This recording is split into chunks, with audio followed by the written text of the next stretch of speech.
네, 오늘 제목은 미친 정치, 미친 정당, 이 나라 망친다, 그런 제목입니다. 대한민국의 총체적 위기를 맞고 있습니다.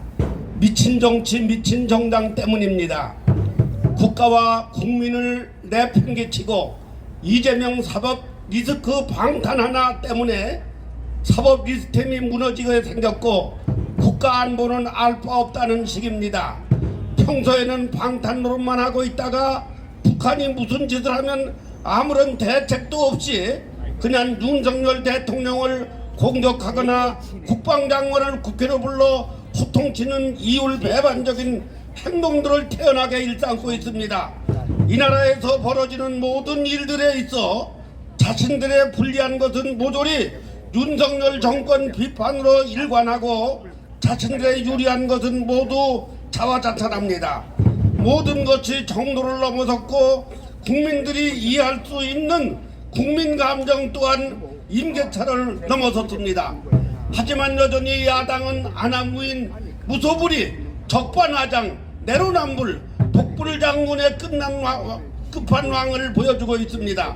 진짜 대한민국 국회를 없애든지 아니면 1년간만이라도 개정 휴업을 하든지 해야지, 이대로 계속 가다가는 국회 때문에 국민들 대부분이 위장병, 심장병, 불면증에 시달리게 될 것 같습니다.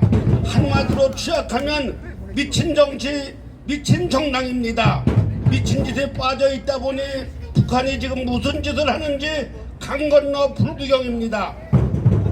북한이 경의선, 동해선, 육로 폭파에 이어 개성공단에 전력을 공급하고자 남측이 지어줬던 송전탑까지 철거하려는 모습이 포착됐다고 합니다.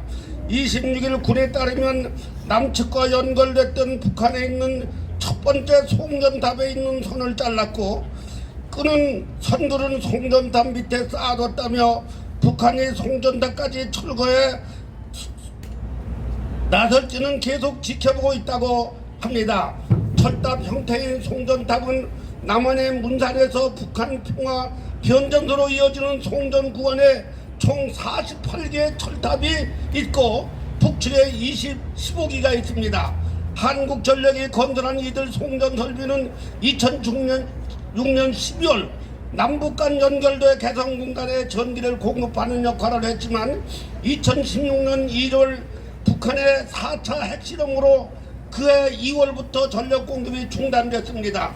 송전탑 철거는 김정은 북한 국무위원장이 남북 적대적 교전국 선언 아래 남북 연결을 끌어온 움직임의 선상에 있는 것으로 풀이됩니다. 북한의 올해 3월 경의선 동해선 도로 가로등 철거, 5월 경의선 동해선 철로 침묵 제거, 10월 경의선 동해선 도로 폭파 등을 이미 이어왔습니다. 그렇다면 거짓 평화쇼를 위해 북한에 이런 것들을 제공한 문재인 정권의 민주당이 지금의 민주당인 만큼 문재인이나 민주당은 어떤 조치를 해야 하는 것이 아닙니까? 툭하면 윤석열 정권만 공격할 것이 아니라 민주당은 북한에 한마디 해야 하는 것 아니냐 이겁니다. 거짓 평화쇼를 위해 북한에 제공한 모든 것들이 국민들의 혈세이기 때문입니다. 뜯는다면 시설문들을 돌려달라고 하든지 아니면 돈으로라도 내놓으라고 해야 하는 것이 아니냐 이겁니다. 지난 2020년 6월 남부 연락소 사무소를 폭파 때도 그냥 보고만 있지 않았습니까? 뿐만이 아닙니다. 북한이 러시아와 우크라이나 전쟁에 사용되는 단거리 탄도일 미사일을 생산하는 핵심 군수 공장을 확장하고 있다는 미국 싱크탱크의 분석까지 나왔습니다. 인공지능 기술로 위성 이미지를 분석하는 한국 기업 SIA도 같은 보고서에 2월 11일 공장에서 새로운 건설 작업이 이루어지고 있다고 전했습니다. 여야 간 싸움만 하고 있을 때가 아니라는 겁니다. 무엇보다 지금 미국 트럼프 행정부가 출범하기 전부터 트럼프 당선인과 김정은 간에 직접 대화 추진 방안을 논의하고 있는 것으로 전해지고 있고, 특히 북한은 핵과 미사일 기술을 더욱 고도화한 데다 러시아와 긴밀하게 협력하면서 더욱 대담한 도발 행태를 보이고 있는 상황이지 않습니까? 여기에 미국과 우크라이나, 한국은 지난 8월 우크라이나가 대규모 국경을 넘어 침공한 러시아 크루스크 지역에 1만 명 이상의 북한군이 배치됐다고 보고 있습니다. 러시아는 지난 22년 2월 전면 침공을 시작한 이후 우크라이나에서 벌이고 있는 전쟁을 북한군의 개입을 부인하지 않고 있습니다. 나라 밖은 이렇게 돌아가고 있는데 국회는 허구한 날 이재명 방탄을 놓고 개싸움만 하고 있으니 심각한 문제가 아니겠습니까? 이런 문제를 정부를 대놓고 문제 제기를 하면 국가적인 문제가 될 수 있기 때문에 정치권이 목소리를 높여줘야 하는데 하는 짓거리들을 보십시오. 정치인들은 관심도 없습니다. 심지어 북한이 전쟁을 하겠다고 해도 민주당은 북한을 비판한 것이 아니라 윤석열 정권이 강경 모드로 나가서 그렇다고 오히려 우리 정부를 비판합니다.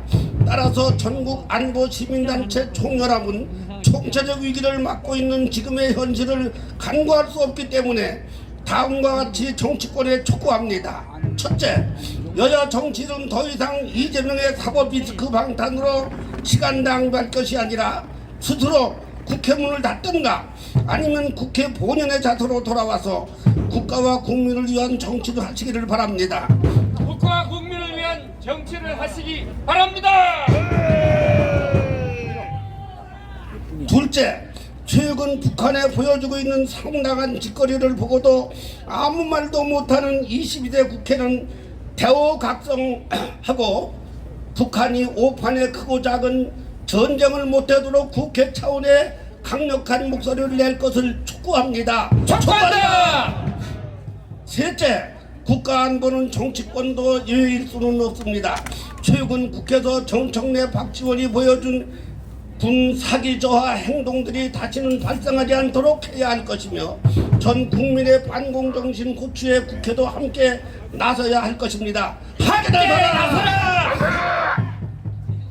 이상과 같은 문제 해소에 정치권이 지금과 같이 천방지축 날뛰면 전국 안보 시민단체 총연합은 대한민국의 미래를 위해 끝까지 응징할 것입니다. 2024년 10월 30일 전국 안보 시민단체 총연합 일동.